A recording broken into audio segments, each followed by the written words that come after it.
Everyone welcome to another mini vlog ఓ settlement మాతా పూజ ది 9 మినీ వ్లాగ్ అనమాట. ఇది ప్రతిరోజు కూడా అమ్మవారిని డిఫరెంట్గా అలంకరిస్తారు, కానీ కంపల్సరీగా 9th డే మాత్రం కాళీమాని చేస్తారు.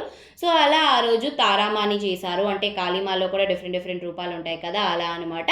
స్టిల్ నాకు ఇప్పటికీ గుర్తుంది, లాస్ట్ ఇయర్ శ్యామ కాళీమాని చేశారు. అండ్ ఆ రోజు అమ్మవారి దగ్గర పెట్టిన పువ్వులు ఉంటాయి కదా, అవి నేను అడిగి మరీ తీసుకున్నాను. అండ్ ఆ రోజు ఈవినింగే పులి కూడా వచ్చేసింది టెంపుల్కి. అంటే నార్మల్గా ఏమవుతుంది అంటే సండే మార్నింగ్ పులులు అందరూ వచ్చేసి అమ్మవారి దగ్గర బ్లెస్సింగ్స్ తీసుకుంటారు, కానీ ఈ పులి మాత్రం సాటర్డేనే వచ్చేసింది అమ్మవారి దగ్గరికి.